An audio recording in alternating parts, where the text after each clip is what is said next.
আল্লাহ রাসূল একদিন ফাতেমাকে বললেন, ফাতেমা একটা গোপন কথা তোমার কাছে বলতে চাই। ফাতেমা চমকে উঠে বলল, বাবা কি গোপন কথা? রাসূল বললেন, ফাতেমা তুমি কি বলতে পারো আমি নবী দুনিয়া থেকে বিদায় নেওয়ার পর সবচাইতে বেশি কষ্ট কে পাবে? আমি নবী দুনিয়া থেকে বিদায় নেওয়ার পর সবচাইতে বেশি কষ্ট কে পাবে? ফাতেমা চোখের পানি মুছে আর বলে, বাবা আমি সবচাইতে বেশি কষ্ট পাবো আপনি বিদায় নেওয়ার পর, আমি সবচাইতে বেশি কষ্ট পাবো। আল্লাহ রাসূল ফাতেমার চোখের পানি মুছে দিয়ে বলে, ফাতেমা শুধু তুমি না, দুনিয়ার সমস্ত মানুষ মিলে যে কষ্ট পাবে আমি বিদায় নেওয়ার পর তার চাইতে বেশি কষ্ট পাবে হাসান হোসাইন। এই জন্য হযরত আবু বকর বলেছিলেন, রে নবীর সাহাবীরা, রাসূলের রওজার খবর, রাসূলের রওজার খবর হাসান হোসাইনকে দিবা না। এরা ততদিন নানা নানা বলে কানবে, যতদিন মদিনার রাস্তায় কোনো সাহাবী দেখলেই বলতো আমার নানা কোথায় গেছে। সবাই বলতো মক্কা থেকে মদিনায় হিজরত করেছে তোমার নানা, আবার মদিনা থেকে আর এক জায়গায় হিজরত করেছে। হাসান হোসেন যতদিন নানা নানা বলে কানবে, আবু বকর বলেছে নবী রওজা তোমরা দেখায় দিও না। এরা দুই ভাই যদি রওজার পাশে গিয়া নানা নানা বলে কান্দে, আমার নবীর আরামের ঘুম ভাঙ্গে যাবে। সুবহানাল্লাহ কর। আবু বকর হাসান হোসেনকে নিয়ে যখন চলে যায়, এমন সময় কোরআনের আয়াত যেটা দিয়ে আমি ওয়াজ শুরু করেছিলাম, মা কানা মুহাম্মাদুন আবা আহাদিম মির রিজালিকুম ওয়ালাকির রাসূলুল্লাহি ওয়া খাতামান নাবিয়্যিন। সুবহানাল্লাহ খান। এর ফাঁকে আর একটা আয়াত বলেছিলাম, লাকাদ কানা লাকুম ফি রাসূলিল্লাহি উসওয়াতুন হাসানা। নবী হযরত আলী তদন্তের রিপোর্ট দিয়ে বলতেছে নবী কোনোদিন মরতে পারে না। আল্লাহ থাকবে যতদিন, নবীও থাকবে ততদিন। এ কোরআন থাকবে যতদিন, নবীও থাকবে ততদিন। নামাজ থাকবে যতদিন, নবীও থাকবে ততদিন। আজান থাকবে যতদিন, নবীও থাকবে ততদিন। দুনিয়া থাকবে যতদিন, নবীও থাকবে ততদিন। মুহাম্মদ একজন মানুষ, হাসান হোসেন নানা দুনিয়া থেকে বিদায় নিতে পারে, ফাতেমার বাবা দুনিয়া থেকে বিদায় নিতে পারে, আলীর শ্বশুর দুনিয়া থেকে বিদায় নিতে পারে, কিন্তু নবী কোনোদিন বিদায় নেবে না। নবী থাকবে, নবীর উম্মতের আমলের ভিতরে জিন্দা। জোরে বলেন ঠিক কিনা? নবীর উম্মতেরা আমল করবে, নবী জিন্দা, আমল ছেড়ে দিবে, নবী মুর্দা হয়ে যাবে। বাজান একটু খেয়াল করেন, যখন নবী মক্কা বিজয় করলেন, মক্কা বিজয় করার পরে আল্লাহ রাসূল সর্বপ্রথম বললেন, আল্লাহর কাবা ঘর আমরা তাওয়াফ করব। কাবা ঘর তাওয়াফ করতে করতে এক সময় নবী বললেন, আমরা যেই ঘর তাওয়াফ করতেছি এই ঘরের খবর আমাদের আগে জানা লাগবে। আল্লাহর ঘর, সেই ঘরের দরজা আছে না নাই? দরজা খুলে নবী দেখলেন 360টা মূর্তি কাবা ঘরের মধ্যে ঢুকেছে। ওমর ফারুক বললেন, সি সি, আল্লাহর ঘরের মধ্যে কাফেরদের মূর্তি। রাসূল বলে, ওমর কাবা ঘর ভালো থাকবে যতদিন, আল্লাহওয়ালা মানুষ কাবার পাশে থাকবে যতদিন। আল্লাহওয়ালারা যদি কাবার পাশে না থাকে, তাহলে আল্লাহর ঘরের মধ্যেও কাফেরদের মূর্তি ঢোকে। আজকে নবীর সুন্নাত যদি আমাদের কাছে না থাকে, তাহলে ওই খ্রিস্টানদের ইহুদের সংস্কৃতি আমাদের মধ্যে চলে আসবে। জোরে কোন কথা ঠিক কিনা? জান্নাতি যুবকদের সর্দার হাসান হোসেন হবে, মেসি নেইমার কোনোদিন জান্নাতের সর্দার হবে না। আজকে বাংলাদেশের যুবকেরা মেসি নেইমারকে নিয়ে পাগল, মেসির জার্সি পরে, নেইমারের জার্সি পরে, আর্জেন্টিনার পতাকা টাঙ্গায়, ব্রাজিলের পতাকা টাঙ্গায়। তোমরা জানো বিশ্বকাপ যখন খেলা হলো তখন কিন্তু শীতকাল ছিল, তোমরা এত লম্বা লম্বা পতাকা সিরাজগঞ্জে টাঙ্গাইছিলে, ওই পাঙ্গাসি থেকে শুরু করে এত পতাকা তোমরা টাঙ্গাইছো। ওই পতাকার টাকা যদি গরিবদের তোমরা দিয়া দিতে শীতের কাপড়।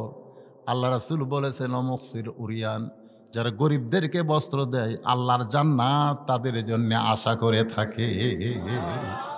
এই জন্যে বিদেশি সংস্কৃতি আমরা গ্রহণ না করে নবীর সুন্নাত যদি আমরা গ্রহণ করি তাহলে নবী জিন্দা, নবী মদিনায় নাই, নবী আছে আমাদের কলিজায়। দিলের আয়না খুলে, দিলের আয়না খুলে দেখ না চেয়ে সোনার মদিনা। একটু চোখ বন্ধ করে দিলের আয়না খুলে দেখ না চেয়ে সোনার মদিনা। কলিজায় বসত করে মানুষ একজনা। তিনি হলেন আমাদের সুন্নাত, তিনি হলেন আমাদের আদর্শ, তিনি হলেন আমাদের শাফিউল মুজলিমিন। হযরত আলী বলতেছেন মা, আপনারা সকলে বলেন মা। নবীর বউ আমাদের কে হয়? উম্মাহাতুল মুমিনিন। হযরত আলী বলতেছেন মা, নবীর সিরাত এবং সুরত নিয়ে বাহিরে গ্যাঞ্জাম বেজে গেছে মা। এখন আপনার কাছে আমরা সিদ্ধান্ত চাচ্ছি, নবী বিদায় নিছে না ঘুমের মধ্যে আছে, এটা তদন্ত করার জন্য একজন সাহাবী ঢুকবে। আপনি এখন কাকে সিদ্ধান্ত করবেন? মা আয়েশা হিকমতের সাথে বললেন, নবীর মাদ্রাসার ১ নম্বর ছাত্র যিনি, তদন্তের দায়িত্ব পাবেন তিনি। ৬ লক্ষ হাদিসের হাফেজা। সুবহানাল্লাহ। এই শালা আসাদ নূর কয় যে ৬ বছর বয়সে নবী আয়েশাকে বিয়ে করছে। কে রে শয়তান, তুই জানিস না? ৬ বছর বয়সে বিয়ে করলেও ৯ বছর বয়সে নবীর সংসারে আইছে। আল্লাহ জানে যে নবী বিদায় নিলে নবীর উম্মতের মধ্যে অনেকগুলো মহিলা উম্মত থাকবে, তারা তো নবীর কাছে পুরুষের কাছে যাইতে পারবে না, তারা মা আয়েশার কাছে শিক্ষা গ্রহণ করবে। এই জন্য কোনো পুরুষ যেটা পারে নাই সেটা মা আয়েশা পারছে। সর্বপ্রথম কোরআনের হাফেজ, সর্বপ্রথম ৬ লক্ষ হাদিসের হাফেজ। আদরে কান সুবহানাল্লাহ। কি মনে করছেন?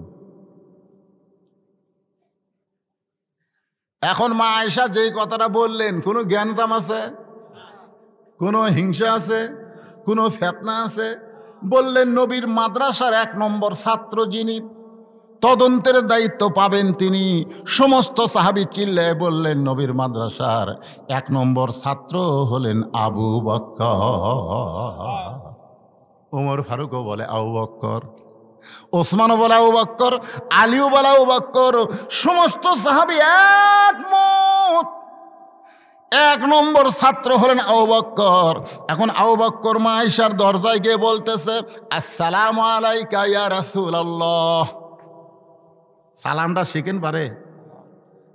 আমি গেছিলাম মৌলভীবাজার ১ বছর ওয়াজ করবার, তো সব বলতেছে হুজুর দোয়ার আগে একটু কিয়াম করা লাগবে। কিয়াম করে কি করা লাগবে? কয় রাসূলক সালাম দেওয়া লাগবে। কিভাবে? বলি ইয়া নবী সালাম আলাইকা ইয়া রাসূল সালাম। আমি বললাম সম্পূর্ণ হারাম। আমার কয় হুজুর দলিল কি?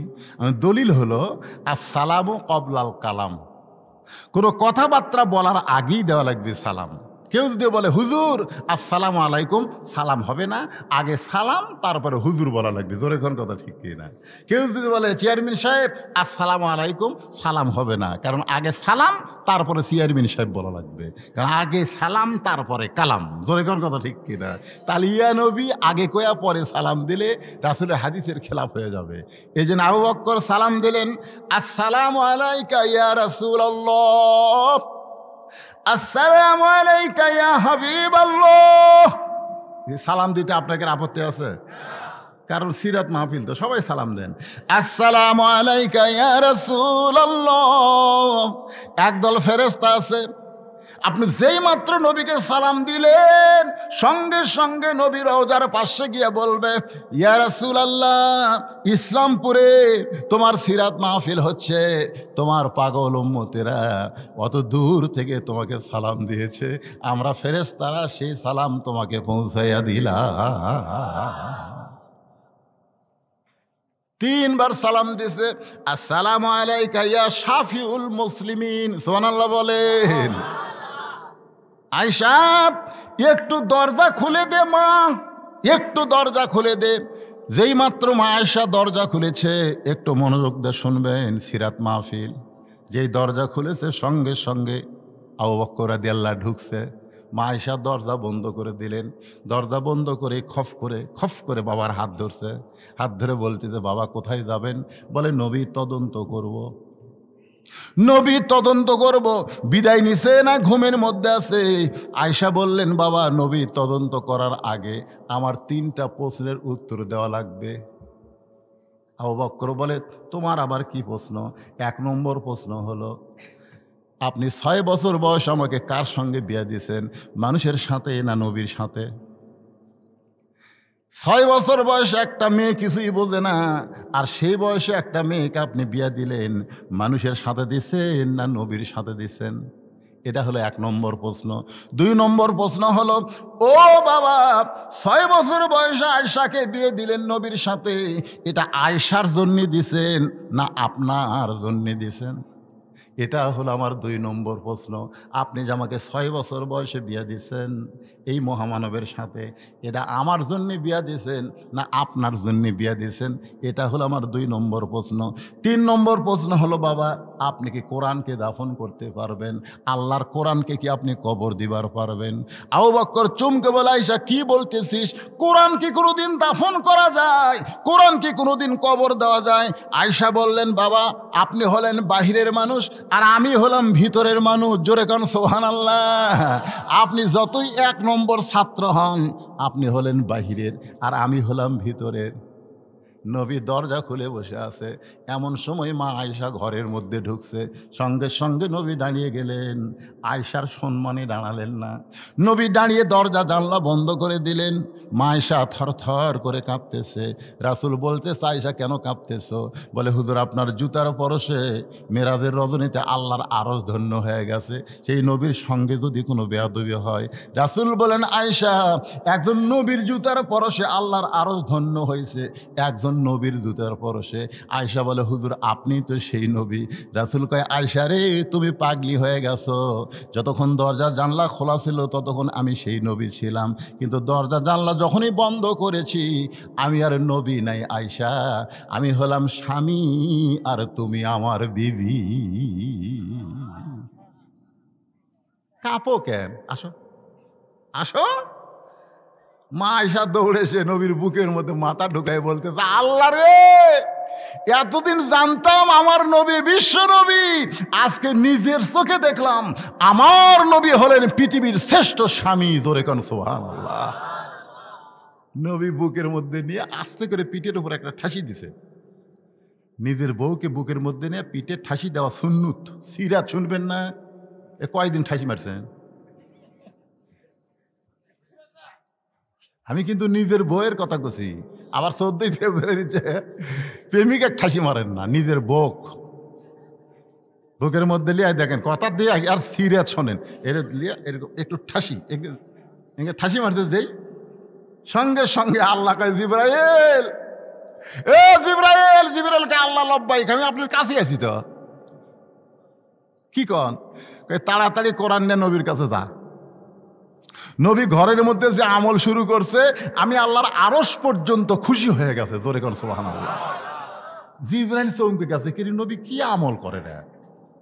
যে আমল করার কারণে আল্লাহর আরশ খুশি। আল্লাহ কয় তাড়াতাড়ি নবীর কাছে যা। ফেরেশতা জিবরাইল কোরআনে আয়াত নেয়, নবীর ঘরের বাইরে সালাম দেয়, আসসালামু আলাইকা ইয়া রাসূলুল্লাহ।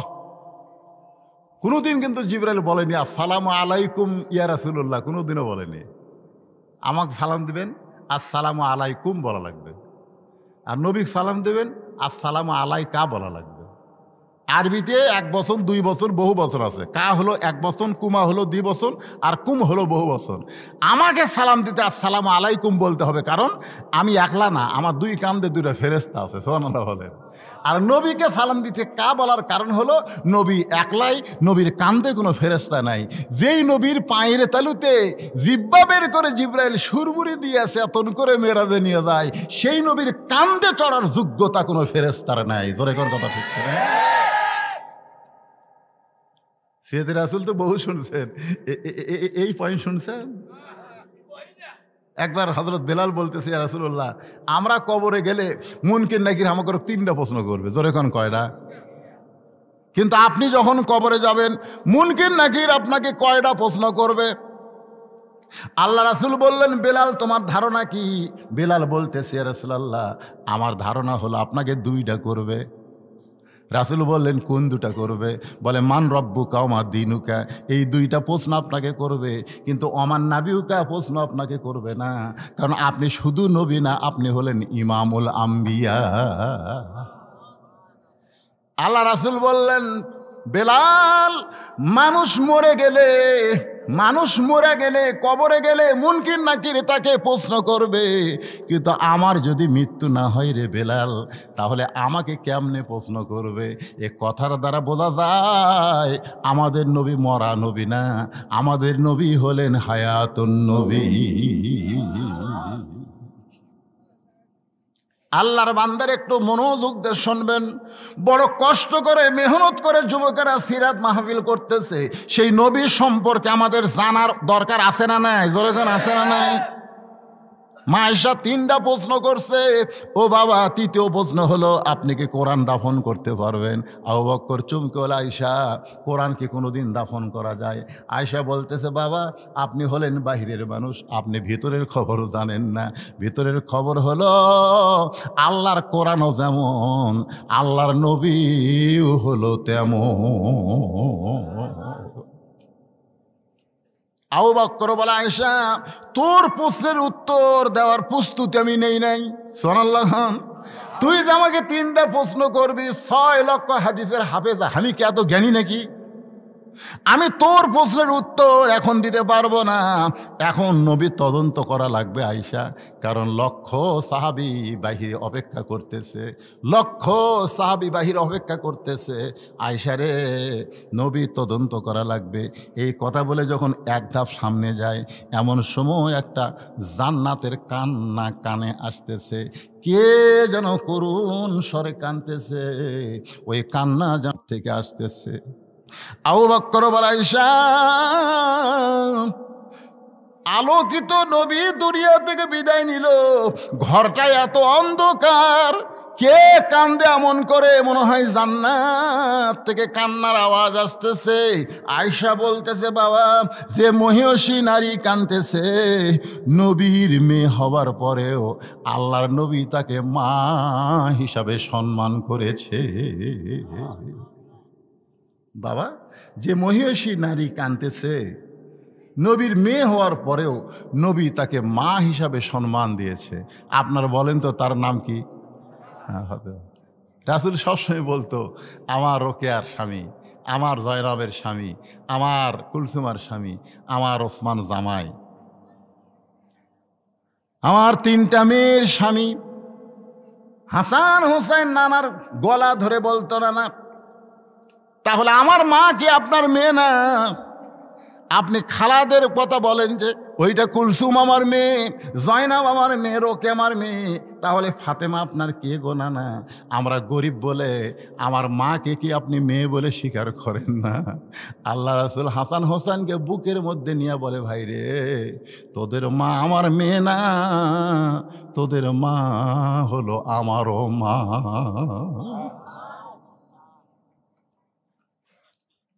নবীর 3টা বিবি নবীর কাছে বসে আছেন। নবী যখন বিবির কাছে থাকেন, তখন কিন্তু নবী হিসাবে থাকেন না, স্বামী হিসাবে থাকেন। সুবহানাল্লাহ। 3টা বউয়ের নাম হলো উম্মে সালমা, সাউদা আর আয়েশা। 3টা বউ নবীর সঙ্গে হাসি খুশি গল্প করতেছে। এমন সময় নবীর মেয়ে ফাতেমা ঘরের মধ্যে ঢুকছে। যেই ঘরের মধ্যে ফাতেমা ঢুকছে, সঙ্গে সঙ্গে বসা নবী দাঁড়িয়ে বলতেছে, মা, আপনি কষ্ট করে কেন আমার ঘরে আইলেন? আমাকে ডাকলি তো আমি আপনার ঘরে ঢুকতাম। আয়েশা নবীর জুব্বা টেনে ধরে বলতেছি, ইয়া রাসূলুল্লাহ, আপনার মেয়ে ঘরের মধ্যে ঢুকলো আর আপনি বসা নবী দাঁড়িয়ে গেলেন। আপনি তাকে মা সম্বোধন করলেন, আপনি সম্বোধন করলেন, ও নবী গো, এমন করে কেন সম্মান করলেন? আল্লাহ রাসূল বললেন, আয়েশা, দুনিয়ার সবাই জানে ফাতেমা আমার মেয়ে, কিন্তু আমি নিজের চোখে দেখেছি ফাতেমা হইল আমার মা। আয়েশা 6 লক্ষ হাদিসের হাফেজা নবীকে চেপে ধরে বলতেছে, ইয়া রাসূলুল্লাহ, ফাতেমা আপনার মেয়ে, আমরাও জানি, মা হইল কেমনে, একটুকু আমাদের বলবেন না? আল্লাহ রাসূল বললেন, তাহলে শোনো। তাইফের ময়দান থেকে সিরাতে রাসূল তাইফের ময়দান থেকে রক্তমাখা শরীর নিয়ে কলেমার দাওয়াত দিয়া নবী আমার গোটা দেহ রক্তাক্ত করছে। আজকে বাংলাদেশে কলেমার দাওয়াত দেয়, যদি বলে ভাই কিসের দাওয়াত, কয় কলমার দাওয়াত দেই। কয় বছর হলে দাওয়াত দেন? বলে আমার 20 বছর হয়ে গেছে, 20 বছর কলমার কাজ করতেছি। দেখি পাঞ্জাবি খোলেন তো, কোনো দাগ আছে নাকি? পাঞ্জাবি খুলে দেখে তেল তেলা, তাহলে কি কলমার দাওয়াত দেশ? তেল তেলা শরীর কেড়ে। সারা জীবন ডিসি আসিল, এসপি আসিল, বুড়া বয়সে দেখে সুদের টাকা ঘুষের টাকা খাইয়া ঢাকাত কয়েকটা বাড়ি বানায়, এখন সিল্লাত বের হসে, জোরে ঘনকাত বের হসে। আল্লাহর বান্দারা একটু মনোযোগ দিয়ে শোনেন। তাবলিগ বাল্লিগু আন্নি ওয়ালাউ আয়াত, একটু মনোযোগ দিয়ে শোনেন। তাবলিগের কথা কোরআনেও আছে, হাদিসেও আছে। ওমান আহসানু কাওলাম মিম্মান দা ইলাল্লাহ ওয়া আমিলা সালিহান ওয়া ক্বালা ইন্নানি মিনাল মুসলিমিন। রক্তাক্ত শরীর নিয়ে যখন ঘরের মধ্যে নবীর 3টা মেয়ে একসাথে ঢুকছে। কয় মেয়ে? রোকেয়া, জয়নাব আর কুলসুমা ঘরের মধ্যে ঢুকি বলতেছে, বাবা আপনাকে বললাম আমাদের মা খাদিজা কয়েকদিন আগে দুনিয়া থেকে বিদায় নিচ্ছে, আপনি তাইফে যান না বাবা, তাইফের মানুষ ভালো না। এই দেখেন এত পাথর আপনাকে মারছে, গোটা দেহ রক্তাক্ত হয়ে গেছে, এই কষ্ট আপনি কেমনে সহ্য করবেন? 3টা মেয়ে নবীকে বলতেছে, এই কষ্ট আপনি কেমনে সহ্য করবেন? রাসূল বলে, আয়েশা, আমার 3টা মেয়ে যখন ঘর থেকে বের হয়ে যায়, এমন সময় ফাতেমা ঘরের মধ্যে ঢুকে দরজা বন্ধ করে দেয়। ফাতেমা ঘরের মধ্যে ঢুকে দরজা বন্ধ করে দেয়। আল্লাহ রাসূল বললেন, ফাতেমা দরজা বন্ধ করলি কেন? ফাতেমা বলে, বাবা মারেফতের কিছু আলোচনা আছে, শরীয়তের আলোচনা না, মারেফতের কিছু আলোচনা আছে। রাসূল বলে, ফাতেমা কি আলোচনা করবি? বলে, আপনার সঙ্গে না, আপনার আল্লাহর সাথে। আপনার আল্লাহ ইব্রাহিম নবীর জন্য নমরুদের আগুনের চুলা শান্তির বাগান বানায় দেয়। আপনার আল্লাহ মুসা নবীর জন্য সাগরকে রাস্তা বানায় দেয়। কিন্তু আপনার আল্লাহ কি জানে না এই বছর আপনার চাচা মারা গেছে, এই বছর আপনার দরদের বিবি খাদিজা আমার মা মারা গেছে, আর সেই বছর আপনি তাইফে গেলেন, তাইফের পাথরগুলা কি আপনার আল্লাহ তুলা বানাবার পারলো না? ওরা পাথর মারলো, কিন্তু এই পাথর যদি আপনার গায়ে তুলা হয়ে লাগতো তাহলে গা দিয়া রক্ত বের হতো না। বাবা রক্তাক্ত দেহ দেখার পর আমার কলিজা দিয়া রক্ত ঝরতেছে। বাবা এই কষ্ট আমি কেমনে সহ্য করব? 3 মেয়ে বলেছে, এই কষ্ট আপনি কেমনে সহ্য করবেন? আর ফাতেমা কান্দে আর কয়, এই কষ্ট আমি কেমনে সহ্য করব? আমার কলিজা দিয়ে রক্ত ঝরতেছে। রাসূল বলে, আয়েশা রে, দরজা খুলে বাহিরে গেল, উঠানে পানি গরম করতেছে, জয়তুনের তেল গরম করতেছে, আর 2 হাত বুকে মারতেছে আর বলতেছে, আল্লাহ আপনি যদি বাবা থাকতো, আল্লাহকে বলতেছে, আপনার বাবা যদি আজকে তাইফে যাইতো আর তাইফবাসী যদি আপনাকে পাথর মারতো, আপনার বাবাকে পাথর মারতো, তাহলে আপনার কেমন লাগতো? আল্লাহ আপনার বাবা নাই, এই জন্যে আমার বাবার চিন্তা আপনি করলেন না। রাসূল সিল্লাই বলে, ফাতেমা আল্লাহর সঙ্গে এমন কথা বলা যায় না। ফাতেমা বলতেছে, মায়ের পেটও থাকতেই তো মা ফেরাছেন, আপনি বাবার দরদ কি বুঝবেন? পানি গরম করে, জয়তুনের তেল গরম করে ঘরের মধ্যে সে আবার দরজা বন্ধ করে দেয়। রাসূল বলে, ফাতেমা আবার কেন দরজা বন্ধ করলি মা? ফাতেমা বলে, বাবা আপনাকে একটু গোসল করার লাগবে বাবা, এই জন্যই দরজা বন্ধ করে দিলাম। আল্লাহ রাসূল বলে, আয়েশা আমার গায়ের জুব্বা খুলে ফাতেমার উরাতকে বালিশ বানায় আমাকে শোয়া দিয়া, ওই গরম পানির মধ্যে নরম কাপড় চুবড়ায়া তাইফবাসী যত জায়গায় আমাকে আঘাত করেছে প্রত্যেকটা জায়গা পরিষ্কার করে ওই গরম জয়তুনের তেল নরম হাত দিয়ে ফাতেমা যখন আমার দেহের ক্ষতস্থানে লাগায় দেয়, কখন যেন ফাতেমার উরাতকে বালিশ বানায় ঘুমায় গেছি। এত শান্তির ঘুম আমি কোনোদিন পারি নাই। ওই ঘুমের মধ্যে স্বপ্নে দেখি আমার মা আমেনা এসে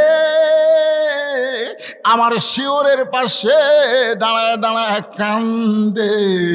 6 বছর বয়সে যেই মা বিদায় হয়ে গেছে, সেই মা যখন কাঁদতেছে, আমি স্বপ্নের মধ্যে বললাম, মা আপনি যখন সন্তানকে দেখতে আইছেন, আপনাকে আর ছাড়বো না। এই বলে মা বলে যখন খপ করে হাত ধরেছি, এমন সময় ফাতেমা আমার কপালে চুমা দেয়। ফাতেমার চোখের গরম পানি আমি নবীর চোখের মধ্যে ঢুকে যায়। আমি বললাম, মা তুই খালি কান্দিস কেন মা? ফাতেমা বলে, বাবা আপনি স্বপ্ন দেখছেন, আপনি স্বপ্নে মা বলে আমার হাতটা চাইপা ধরেছেন। এই দেখেন বাবা, এখনো পর্যন্ত আমার হাতটা তো আপনি চাইপা ধরে বসে আছেন। আল্লাহ রাসূল বলে, ফাতেমা স্বপ্নে মা বলে যদি তোর হাত চাইপা ধরি, তাহলে তুই শুধু আমার ফাতেমা না, তুই হইলি আমার মা আমিনা। আবু বকর বলতে চাইছেন, আমি যে নবী তদন্ত করার জন্য ঢুকেছি। আয়েশা বললেন, ফাতেমা তুমি হলা পর্দানিশী, আমার বাবা হলো পরপুরুষ। আমার বাবা যখন নবী তদন্ত করবে, তুমি একটু অন্দর মহলে যাও। জোরে কোন সুবহানাল্লাহ। আবু বকর 1 নম্বর মানুষ, সে মানুষ হলো পরপুরুষ। জোরে কোন কি পুরুষ? কথা কয় না, কি পুরুষ? এখন আমাদের বাংলাদেশে অনেক মুরিদের বইয়ের কাছে পীর সুপুরুষ, মুরিদের বইয়ের কাছে পীর বাবা। এটা বাবা, এটা বাবা। বাবা আবু বকরের মতন 1 নম্বর মা বোনেরা যারা পর্দা আছেন শোনেন, মাইশা বলতেছেন, আমার বাবা হলেন পরপুরুষ, তুমি একটু অন্দর মহলে যাও। কারণ দুনিয়াতে যত নারী আছে, সমস্ত নারীর পর্দা একত্র করলে মা ফাতেমার পর্দার সমান হবে না। জোরে কোন ঠিক কিনা? এই জন্যে প্রত্যেকটা মৌলানা সানি খুতবাই জুমার দিনে বলে, সাইদাতুন নিসায়ে আহলুল জান্নাহ ফাতেমাতুজ জোহরা। জোরে কোন না সুবহানাল্লাহ। গভীর রাত্রে আলীকে বুকের মধ্যে নিয়ে ফাতেমা কাঁদতেছে। আলী কয়, কান্দো কেন? স্বামীকে বুকের মধ্যে নিয়ে কেউ কান্দে? বলে, আল্লাহ আমার দোয়া কবুল করছে গো। আলী কয়, দোয়া যদি কবুল করে তাহলে আনন্দ করো। বলে, কি দোয়া জানেন? বলে, কি দোয়া? বলে, আল্লাহ আমার পর্দা কবুল করছে। আল্লাহ আবার বলছে পর্দার মধ্যেই ফাতেমা তোমার মৃত্যু হবে। আলী বলতেছে, আনন্দ করো যে সারা জীবন পর্দা করলো, পর্দার মধ্যেই তার মৃত্যু হবে, এটা তো ভালো। অনেক লোক সারা জীবন পর্দা করে অ্যাক্সিডেন্ট করে যখন রাস্তায় কোনো মেয়ে মানুষ মরে, গোটা শরীর উলঙ্গ হয়ে যায়। জোরে কোন কথা এখন হয় না? শুধু মেয়ে মানুষ কেন, পুরুষ মানুষ অ্যাক্সিডেন্ট করে দেখবেন পরনের কাপড় থাকে না, অঙ্গ প্রত্যঙ্গ সব বার হয়ে যায়। আমরা কোনো সময় বলবো না যে আল্লাহ আমরা ভালো থাকলাম দুনিয়াতে, মরার সময় বেসাইদ হয়ে মরি, এটা আমরা বলবো না। আমরা মরার সময় যেন সুন্দর হয়ে মরি, মুসলমান হয়ে মরি। জোরে কোন কথা ঠিক কিনা? ফাতেমা বলে, স্বামী গো, কান্দার কারণ হলো পর্দার মধ্যে আমার মৃত্যু হবে। সেই মৃত্যুটা আজকে রাতে আল্লাহ দিয়া দিবে। যেই মাত্র বলেছে আজকে রাতেই মৃত্যু হবে, গাছের গোড়া কাটলে গাছটা যেমন পড়ে যায়, আলী তেমন পড়ে গেছে ঘরের মাঝে। মা ফাতেমা মুস্কি মুস্কি হাসতেছে। জোরে খান সুবহানাল্লাহ।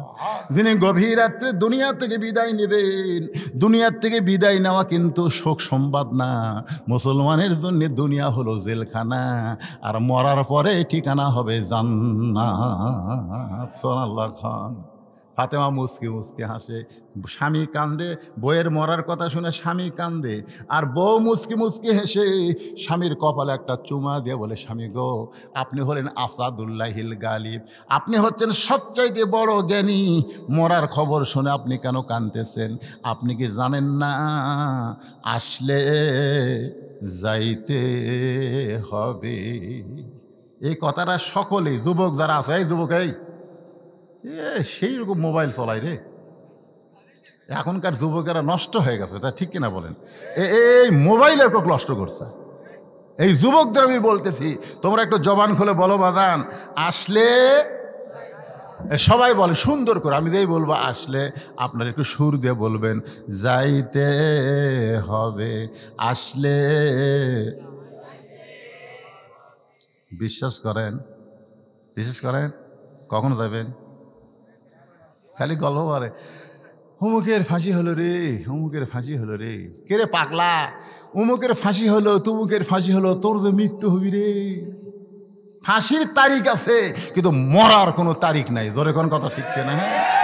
যে অমুক তারিখে ফাঁসি হবে, ফাঁসির আগে সাইজ হয়ে তারপরে ফাঁসি যাবি। আর যারা মৃত্যুর আসামি তারকে কোনো তারিখ নাই, যে কোনো মুহূর্তে তাদেরকে যাওয়া লাগবে। মশান মারেন। এইরকম বাড়ি দেখতেছে, 10 তলা বাড়ি, 10 তলা বাড়ি, মাজা খ্যাত করে দেখতেছে, লিফট দিয়া 10 তলার উপর যা বলতেছে, আহ আহ জীবন শান্তি রে। এই শান্তিকে যেই চোখ খুলছে দেখা আজরাইল বলতেছে, ভাই চ যাই। কে তুই কে রে? আজরাইল। হায় হায় কেবল বানাসি ভাই রে, এখনো ঘুমাইনি। তোর দুনিয়ার বাড়ি বানাতে বানাতে তোর হায়াত শেষ রে। আজকে আমরা এমন পাগল হয়েছি, দুনিয়ার বাড়ি ঘর তৈরি করতে করতে মহামূল্যবান সময় আমরা নষ্ট করতেছি। জোরে কোন কথা ঠিক কিনা? হ্যাঁ, আল্লাহর বান্দার একটু মনোযোগ দিয়ে শোনেন। যেই বাড়িতে আমি ছিলাম, পেশাব করার পরে উযু করার সময় বলতেছে, হুজুর গরিব মানুষ। আমি বললাম, পাগলা হয়ে এমন কথা বলতেছ? আল্লাহর নবী গরিব ছিল, গরিব নবী পছন্দ করেছেন, এবং নবী বলেছেন গরিব উম্মতের সাথে আমি হাসরের ময়দানে দাঁড়াবো। জোরে কোন সুবহানাল্লাহ। আল্লাহ কোরআনে বলেছেন, আল্লাহ গানিয়ুন ওয়া আনতুমুল ফুকারা, আমি আল্লাহ হলাম ধনী, বাদ বাকি সবাই হলো ফকির। তাহলে আমার সামনে আমরা যারা বসে আছি, আমরা ধনী না ফকির? আরো জোরে বলেন, কি জোরসে বলেন। পুরুষ মানুষ যদি ফকির হয়, তাহলে মেয়ে মানুষ কি? আপনাকে সিরাজগঞ্জে কি কয়? জোরে বলেন। খালেদা জিয়া, শেখ হাসিনা। আপনারা কিন্তু করছেন, আপনারা কিন্তু বলতেছেন, আমি গেলে নাম ধরছি। ধরে কোন কথা দেখছেন?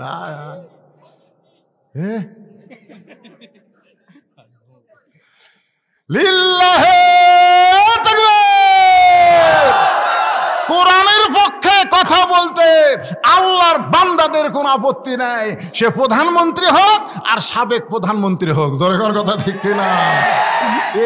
এরাই তো আল্লাহর বান্দা।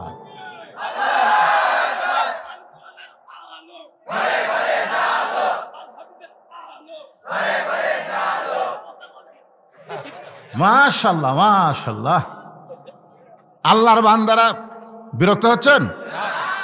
একটু মনোযোগ দিয়ে শোনেন। গভীর রাত্রে আমার মা বোনেরা যারা পর্দার অন্তরালে, তাদের জন্য একটু ওয়াজ করার দরকার আছে না নাই? সিরাতে রাসূলের মধ্যে হয়তো তাদের ওয়াজ না পাইলে, মা ফাতেমা কিন্তু সিরাতের বাহিরে না, নবীর মেয়ে, নবীর মা, সেই মা ফাতেমার কথা বলতেছি। কপালে চুম্বন দিয়া বলে, স্বামী গো, আসলে যাইতে হবে, আসলে যাইতে হবে।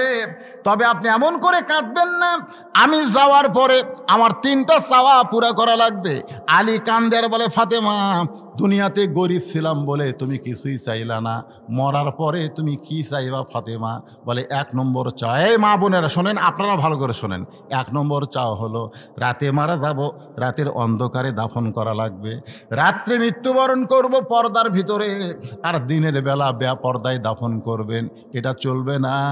মেয়ে মানুষের কোনো জানাজার দরকার হবে না, আমার জন্যে কোনো জানাজার ব্যবস্থা করবেন না। আলী বলতেছে, ফাতেমা, লক্ষ মানুষ তোমার জানাজায় দোয়া করবে। বলে, লক্ষ মানুষের দোয়া আমার দরকার নাই, কারণ দুনিয়ার সব মানুষ যদি বলে ফাতেমা ভালো, আর আপনি যদি বলেন ভালো না, মানুষের দোয়া দেওয়া ফাতেমার কোনো লাভ হবে না। আর দুনিয়ার তামাম মানুষ যদি বলে ফাতেমা খারাপ, আর আপনি যদি বলেন আমার বউ ফাতেমা ভালো, এক স্বামীর সার্টিফিকেটে ফাতেমার 8টা জান্নাতের দরজা খুলে গেল। আমার মায়েদেরকে বলবো, মা, দুনিয়ার মানুষের ভালো দরকার নাই, আপনার স্বামী আপনাকে ভালো বলে কিনা সেই চেষ্টা সবসময় করবেন। ফাতেমা বলতেছে, স্বামী গো, আমার 3 নম্বর চাহিদা হলো আমার লাশটা কিন্তু খাটনিতে তুলবেন না, কারণ খাটনিতে তুলবার গেলে 4 জন পুরুষ আমাকে কান্দে নেওয়া লাগবে। খাটনি কান্দে নিতে হবে কয়জন? আমি ফাতেমার দেহের কত ওজন এটা দুনিয়ার কোনো পর পুরুষ জানুক। আমি ফাতেমা চাই না, আমি ফাতেমা চাই না আমার বাবা যদি দুনিয়াতে থাকতো, মরা মেয়ের লাশের খাটনি বাবা কান্দে নিবার পারতো। কারণ নবী দুনিয়াতে থাকতে নবীর দুইটা মেয়ে মারা গেছে, একটা হলো রোকেয়া আর একটা হলো জয়নাব। একটা হলো রোকেয়া আর একটা হলো জয়নাব। এই দুইটা মেয়ে কিন্তু নবী দুনিয়াতে থাকতেই তারা মারা গেছে। দুইটা মেয়ে নবী থাকতে জীবিত ছিল, একটা হলো ওসমান রাদিয়াল্লাহর বউ কুলসুমা, আর একটা হলো হযরত আলীর বিবি ফাতেমা। এখন ফাতেমা বলতে যে স্বামী গো, আমার হাসান হোসেন যদি বড় হইতো মায়ের লাশের খাটনি কান্দে নিবার পারত।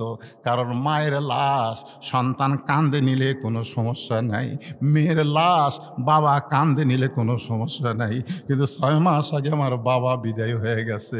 আমার হাসান হোসেন এত ছোট, ওরা পারবে না। আপনি আমাকে একটু কান্দে করে স্বামী গো, কারণ আপনি আমার সব দেখেছেন, আপনি আমারে কান্দে করে জান্নাতুল বাকির পূর্ব কোণায় সবুজ রঙের একটা বাতি জ্বলবে। সুবহানাল্লাহ। জান্নাতুল বাকির পূর্ব কোণায় সবুজ রঙের একটা বাতি জ্বলবে, ওই বাতি বরাবর আমাকে দাফন করবেন। আবু যার গিফারি কবর খুঁড়তে গেছিল কিন্তু পারে নাই। হযরত আলী ফাতেমাকে কান্দে করে নিয়ে গভীর রাত্রে জান্নাতুল বাকির গোরস্থানে দাফন করে দুইটা হাত আল্লাহর দিকে তুলে বলতেছে, আল্লাহ শুধু কষ্ট দিয়েছি নবীর কলিজার টুকরা। কত ধনী ধনী যুবকেরা ফাতেমাকে বিয়ে করতে চাইছিল, কিন্তু তুমি আল্লাহ ঘটকালি করে আমি গরিবের সঙ্গে ফাতেমার বিয়ে হলো, দুনিয়ার জীবনে সুখ দিবার পারিনি। আল্লাহ আজকে গভীর রাত্রে কবরে দাফন করে তোমার কাছে কান্দি, আমার ফাতেমাকে তুমি কবুল করে না। এই দোয়া করার পর সঙ্গে সঙ্গে তাকায় দেখে সামনে কয়েকটা পুরাতন কবর। এই মাত্র ফাতেমার কবর দিয়ে কবরের সামনে দোয়া করতেছে। দোয়া শেষ হওয়ার সঙ্গে সঙ্গে নতুন কবর আর নাই, সামনে কয়েকটা পুরাতন কবর দেখতে পায়। হযরত আলী পুরাতন কবর দেখার সঙ্গে সঙ্গে চিৎকার করে বলে, নতুন কবর কোথায় গেল? গোটা জান্নাতুল বাকি দৌড়ায় আর খোঁজে নতুন কবর, নতুন কবর।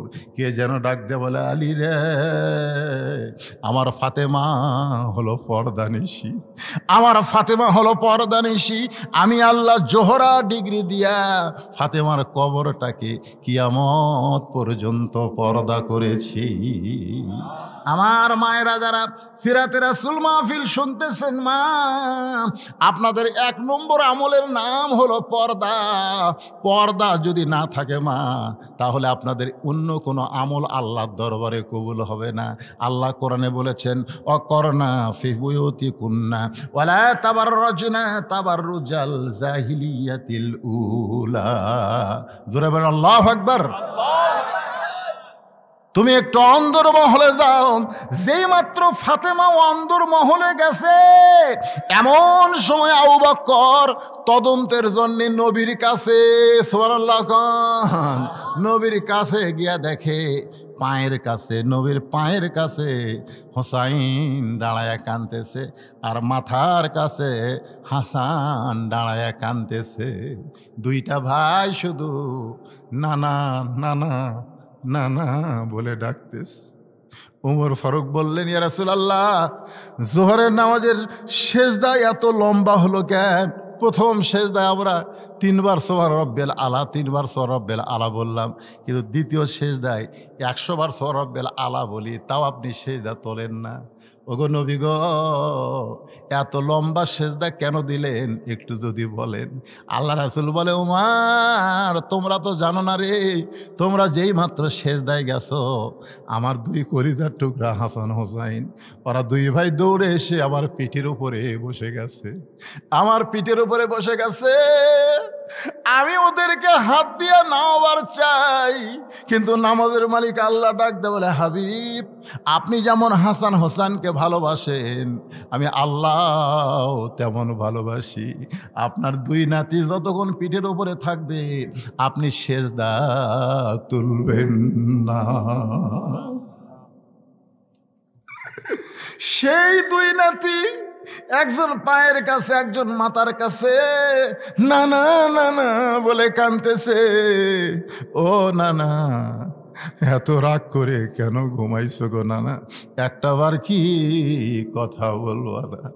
আবু বকরকে দেখার সঙ্গে সঙ্গে হাসান হোসাইন দৌড়ে এসে দুই হাত চেপে ধরে বলতেছে, ওগো নানার সাহাবী, সকাল থেকে পর্যন্ত নানা নানা বলে ডাকতেছি, নানা কথা কয় না। নানার কপালে চুমা দিলাম, তাও নানা কথা কয় না। নানার মুখে চুমা দিলাম, তাও নানা কথা কয় না। ওগো নানার সাহাবী, আমরা নানার কাছে যখন দুষ্টামি করতাম তখন নানা আমাদেরকে বলতো, হাসান হোসাইন আয়, তোদেরকে একটা মহামানবের জীবনে শোনাবো। আমরা দুই ভাই যখন বসতাম তখন আমার নানা বলতো, হাসান হোসাইন আমার একজন সাহাবী কত বড় তোরা কি জানিস? আমরা বললাম, নানা আপনি না বললে কেমনে জানবো? আমার নানা বললেন, হাসান হোসাইন শোন, 6 মাস আগে বলেছিলাম একদিন গভীর রাত্রে মক্কা থেকে মদিনায় যাওয়া লাগবে, তুমি সজাগ থেকো। 6 মাস আগে বলেছি, 6 মাস পরে গিয়া গভীর রাত্রে খালি ঠোকা মারছি, সঙ্গে সঙ্গে দরজা খুলে দিয়েছে। গাড়ে সুরের ভিতরে আমার শরীর দুর্বল হয়ে গেল। আমি তার উরাতকে বালিশ বানায় ঘুমিয়ে গেছি। সে ঘুমায়নি রে হাসান হোসাইন, একটা সিদ্দিরের মুখে পা লাগায় দিলে বিষাক্ত সাপ তাকে কয়েকবার কামড় মারছে। তার চোখের পানি আমার গালে পড়ে আমি চেতন পাইছি। হাসান হোসাইন কান্দে আর বলে, না সেই সাহাবী কে গো নানা, যে জীবনের চাইতে তোমাকে বেশি ভালোবাসে? নানা বললেন, হাসান হোসাইন সেই মহামানব হলো আমার আবু বকর। হাসান হোসাইন বলে, না আবু বকর, আপনার কথা এতবার আমার নানা বলেছে, নানা গল্প করেছে, আজকে নানা এমন ঘুম কেন দিল? আপনি মেহেরবানি করে একটু নানাকে ডাক দেন। আবু বকর আস্তে করে হাঁটু গেড়ে বসে নবীর কপালে একটা চুমা দিলেন। নবীর কপালে একটা চুমা দিয়ে বললেন, উমর তুমি যা বলেছ ঠিক বলেছ, আমিও তোমার সঙ্গে একমত। সুবহানাল্লাহ জোরে কর। হযরত উমরকে লক্ষ্য করে আবু বকর ঘরের মধ্যে বলতেছে, উমর তুমি যা বলেছ ঠিক বলেছ, আমিও তোমার সঙ্গে একমত। হাসান হোসাইন দুইটা হাত এমন ভাবে ধরেছে, আবু বকর ঘর থেকে বের হয়ে যাচ্ছে। আয়েশা কান্দে আর বলে, বাবা 6 বছর বয়সে বিয়ে দিলেন, 9 বছর বয়সে সংসারে আসলাম, আর 18 বছর আমাকে ছেড়ে নবী দুনিয়া থেকে চলে গেল, আমার জীবনের কি হবে?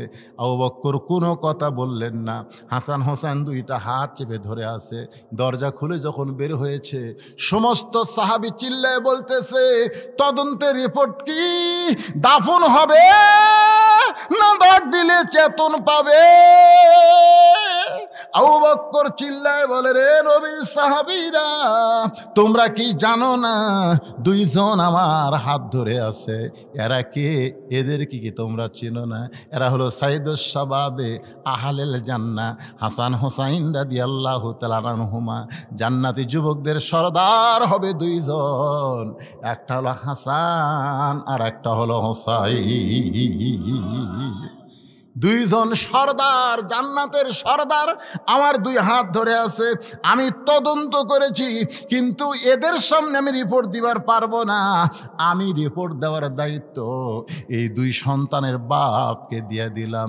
আবু বকর বলতে চালি, রে হাসান হোসেনকে নিয়ে আমি চলে গেলাম, এখন সাহাবীদের সামনে নবী তদন্তের রিপোর্ট তুমি দিয়া দাও। সুবহানাল্লাহ খান। তদন্ত করলো কে? আর রিপোর্ট দিবার কয়টা? আলী। কেন বলতেছে যে জান্নাতের যুবকদের 2 সর্দার আমার হাত ধরছে, এদের সামনে রিপোর্ট দেওয়া যাবে না। এখন হযরত আলী রিপোর্ট দিবি। এই রিপোর্ট কোরআন থেকে আমি আপনাদের সামনে আয়াত বলে তারপরে বাংলা বলবো, আপনারা শুনবেন না?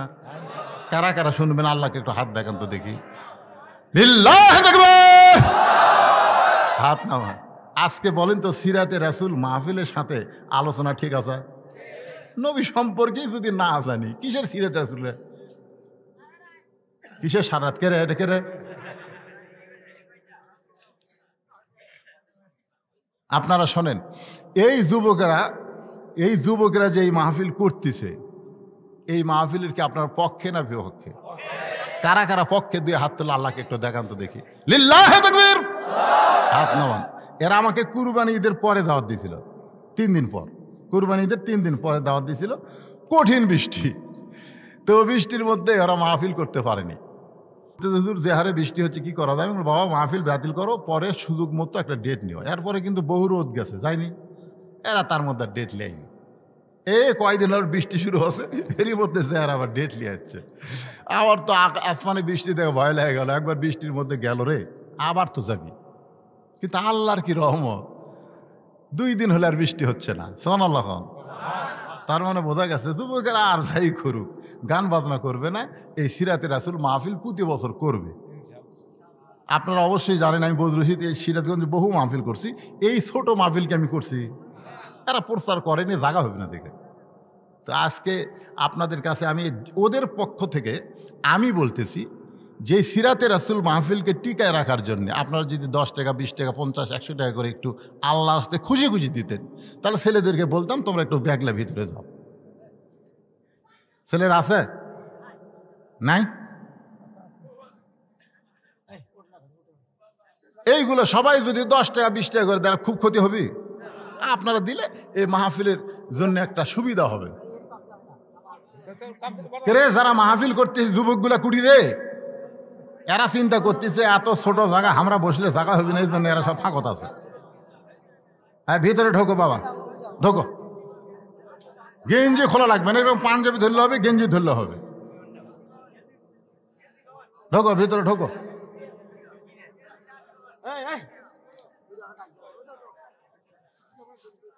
ঢুকছে ঢুকছে। বাবা কি হাতত করে টাকা লিও না, ছেলে এইরকম গেঞ্জি ধরো, হাতত টাকালে হবে না, হাতত টাকালে পকেটে ঢুকালে হবে না। এত জোরে জোরে জায়গা রে, এত জোরে জোরে জায়গা, টাকা বার করে ধরে আছে, টাকা না নিয়ে দৌড় দেয়।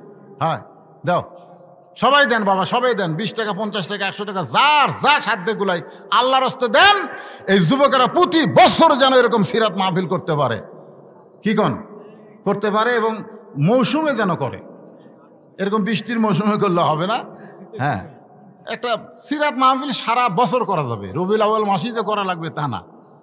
হ্যাঁ এই এলাকায় অনেক সিরাত মাহফিল হয়, এই রবিউল আউয়াল মাসেই হয় তা কিন্তু না। এই রবিউল আউয়াল মাস আস্তে আস্তে বর্ষা সিজনে চলে আসতেছে, আরবি মাস বুঝতেছেন না, প্রত্যেক বছর 10 দিন 11 দিন করে আগে আসে।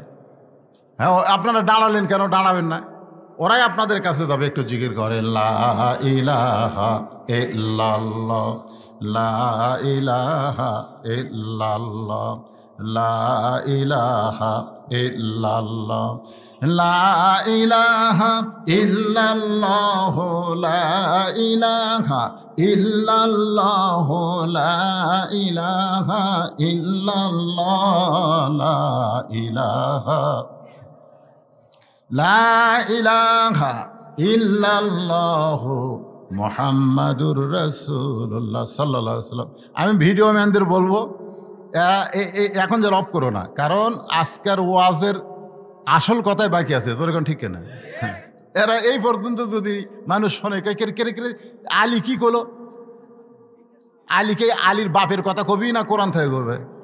কারণ আলী হচ্ছে আনা মাদিনাতুল ইলমে ও আলীও বাবুহা, রাসূল বলেছেন আমি হচ্ছে ইলমের শহর, আলী হচ্ছে তার দরওয়াজা। জোরে কোন সুবহানাল্লাহ। এখন আপনাদের কাছে আমার একটা কথা হলো, হযরত আলীর হাত ধরে আছে হাসান হোসাইন, তদন্ত করলেন হযরত আলী, আর রাসূলের কপালে চুমা দিয়ে বললেন ওমর ফারুকের সাথে আমি একমত। জোরে কোন সুবহানাল্লাহ। ওমর কি আচ্ছা যা করছে করছে তো, ফেরত দিবার করছেন, ফেরত দিবার কম আবার। আচ্ছা আচ্ছা ঠিক আছে, আচ্ছা আচ্ছা ঠিক আছে। এই কয়টায় না এই কয়টা হয় দেখেন কটে হয়।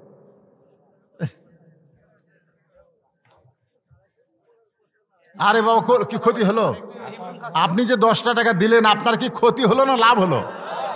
কেউ যদি মনে করেন যে কালেকশন করার কথা না, তো এটা করছে, ক্ষতি লয় তো। এটা একটা অংশগ্রহণ, একটা সিরাত মাহফিলে আপনি জান্নাতের ব্যাংকে একটা অ্যাকাউন্ট খুললেন। হ্যাঁ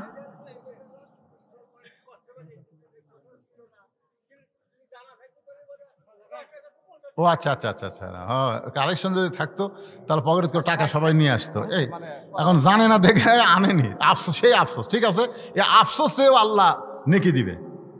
ইন্নামাল আমালু বিন নিয়াত, নিয়তের মাধ্যমে আল্লাহ তাআলা নেকি দিবে।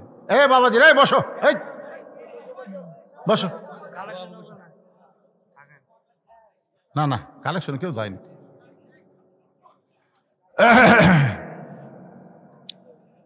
হ্যাঁ সবাই বসেন, সবাই বসেন, একটু জিকির লা ইলাহা ইল্লাল্লাহ, লা ইলাহা ইল্লাল্লাহ, লা ইলাহা ইল্লাল্লাহ, লা ইলাহা ইল্লাল্লাহ, লা ইলাহা ইল্লাল্লাহ, লা ইলাহা ইল্লাল্লাহ, লা ইলাহা ইল্লাল্লাহ মুহাম্মাদুর রাসূলুল্লাহ সাল্লাল্লাহু আলাইহি ওয়াসাল্লাম। আচ্ছা ঠিক আছে, কালেকশনের কথা ছিল না, যে টাকাটা উঠছে এই টাকা ওনারা মসজিদের ফান্ডে দিয়ে দিবে। আলহামদুলিল্লাহ। কোন আমরা ছেলেদেরকে মর্দে মুজাহিদ হিসাবে আল্লাহ যেন কবুল করে, যেরকম আমি আল্লাহ এরকম ছেলে কালেকশন করলে মন খারাপ করে, এরা সেই মাল রে। আজকের জন্য সেই দোয়া হবে, বাবা মসজিদের ফান্ডে তোমরা টাকা দিচ্ছে, সেই মসজিদে কিন্তু 5 ওয়াক্ত নামাজ পড়া লাগবে। কি কও? খালি জুম্মার দিলে ফাঁকি মারলে হবে না, জুম্মার দিনে শাহেদ দেবে আগে আসবে। হ্যাঁ কত সুন্দর মসজিদ। এই সমস্ত যুবকদেরকে আল্লাহ তাআলা সিরাতে রাসূল মাহফিলের বরকতে 5 ওয়াক্ত নামাজি হিসাবে কবুল করুক, জোরে কোন আমিন। আল্লাহ রাসূল একদিন ফাতেমাকে বললেন, ফাতেমা একটা গোপন কথা তোমার কাছে বলতে চাই। ফাতেমা চমকে উঠে বলল, বাবা কি গোপন কথা? রাসূল বললেন, ফাতেমা তুমি কি বলতে পারো আমি নবী দুনিয়া থেকে বিদায় নেওয়ার পর সবচাইতে বেশি কষ্ট কে পাবে? আমি নবী দুনিয়া থেকে বিদায় নেওয়ার পর সবচাইতে বেশি কষ্ট কে পাবে?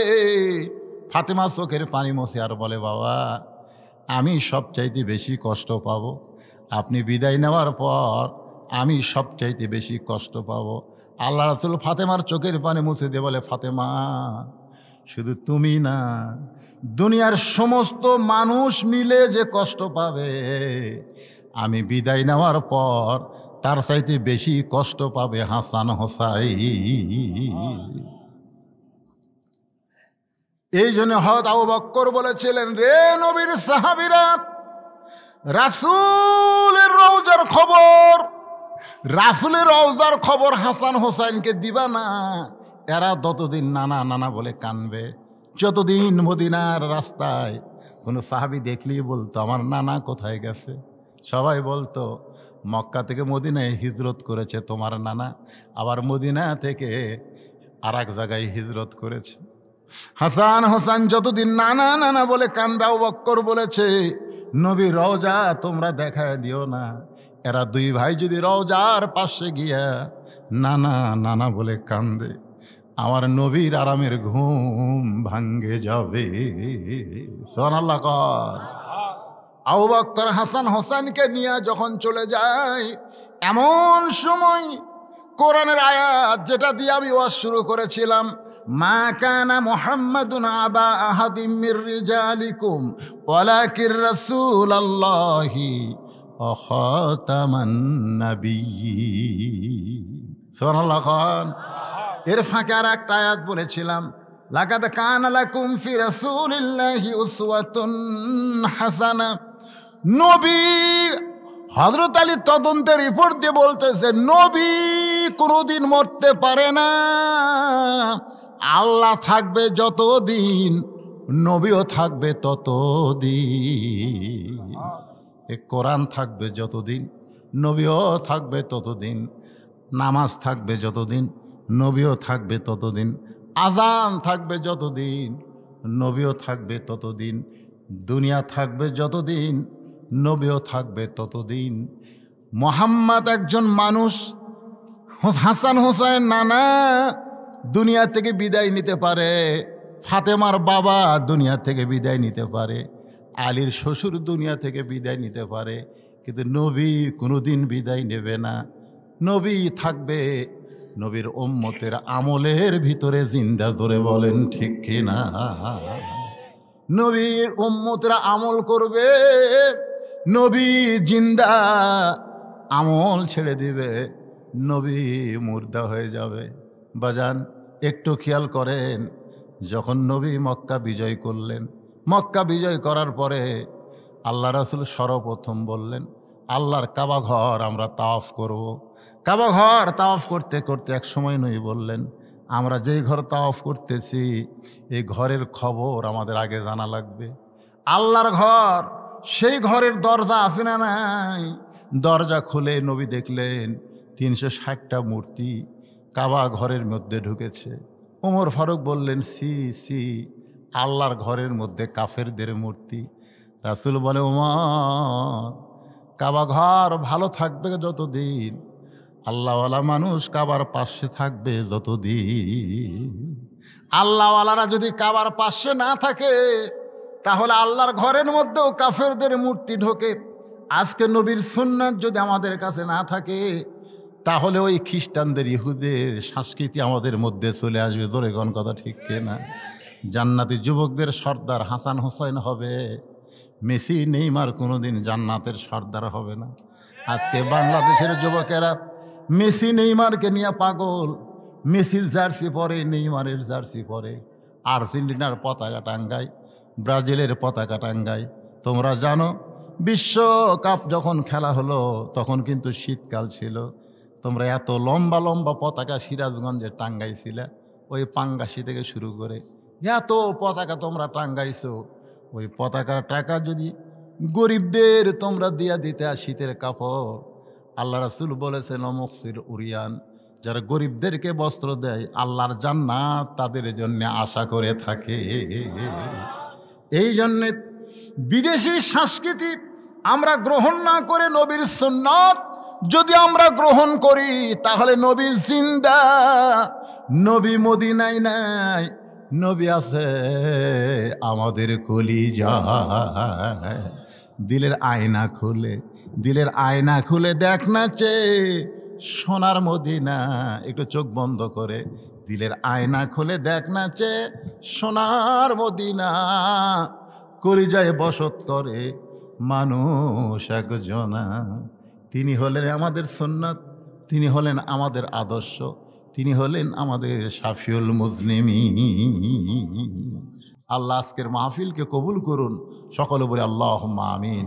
আস্তাগফিরুল্লাহ আল্লাযী লা ইলাহা ইল্লা হুয়াল হাইয়ুল কাইয়্যুম ওয়া আতুবু ইলাইহি। আচ্ছা ঠিক আছে, 2470 টাকা আপনারা দিয়েছেন, এই চাওয়া মাত্রই, এই বাদি, তারপরেও আনেননি, তারপরেও কিন্তু কম হয়নি। 2470 টাকা আপনারা দিয়েছেন, আল্লাহ কবুল করুক। আল্লাহুম্মা আমিন। আল্লাহুম্মা আনতাস সালাম ওয়া মিনকাস সালাম তাবারাকতা ইয়া যাল জালালি ওয়াল ইকরাম। আয় আল্লাহ, তোমার যুবক বান্দারা, যুবকেরা গান বাজনা না করে সুন্দর একটা মাহফিলের আয়োজন করেছে। আল্লাহ, দুদিন ব্যাপী মাহফিলের সমাপনী রজনীতে আল্লাহ তোমার বান্দা বান্দিদেরকে সঙ্গে করে নিয়ে রাত 12টার পর রহমতের দরজায় ফকির হয়ে দোকানে হাত তুলেছে। আল্লাহ মেহেরবানি করে আজকের মাহফিল আমাদের সকলের হেদায়েতের জন্যে, নাজাতের জন্যে, জান্নাতের জন্যে, রাসূলের উম্মত হওয়ার জন্যে আল্লাহ তুমি কবুল করে নাও। আজকের মাহফিলের শুরু থেকে শেষ পর্যন্ত যতটুকু আলোচনা হয়েছে আল্লাহ, এর মধ্যে ত্রুটি হলে, ভুল হলে মাফ করে দাও, এর জাহাদিয়া মঞ্জুর করো। সোনার মদিনায় নবী পাকের রওজা মুবারকে আল্লাহ তুমি কবুল করে নাও। তামাম আম্বিয়াই কেরাম, সাহাবে কেরাম, উম্মাহাতুল মুমিনিন, শহীদ, শহীদান, জান্নাতুল বাকি, জান্নাতুল মাসহ পৃথিবীর যত গোরস্থানে, ইসলামপুর গোরস্থানে যত মুর্দা শুয়ে আছে আল্লাহ, সকলের কবরে আজকের সওয়াবকে আপনি কবুল করে। আয় আল্লাহ তাআলা, আমরা যারা হাত তুলেছি, আমাদের জনম দুঃখনী মা যাদের কবরে গেছে, ছোট্ট একটা শব্দ হলো মা, মা যাদের কবরে গেছে আল্লাহ মেহেরবানি করে মায়ের কবরটা জান্নাতের টুকরা বানায় দাও। বাবার বাড়ি ঘর সবই আছে, আমি সহ আমরা যারা বাবা হারা এতিম হয়ে গেছি আল্লাহ, বাবার কবরটাকে জান্নাতের টুকরা বানায় দাও। দাদা দাদি, নানা আত্মীয় স্বজন শ্বশুর শাশুড়ি যাদের কবরে গেছে আল্লাহ কবরবাসীদের মাফ করে দাও। আল্লাহ আমার মায়েরা পর্দার অন্তরালে বসে বসে ওয়াজ শুনেছি আল্লাহ আবিদা সালিহা পর্দানিশি কবুল করে মা ফাতেমার চরিত্র দান করে দাও। আমাদের মধ্যে আমরা কেউ অসুস্থ আছি আল্লাহ, আল্লাহ সুস্থতার নিয়ামত দান করো। যেই যুবকেরা কষ্ট করে মেহনত করে টাকা পয়সা খরচ করে আজকের জান্নাতের বাগান লাগাইছে, এই সকল যুবকদেরকে আল্লাহ তুমি হেদায়েতের মালা পরায়া দাও।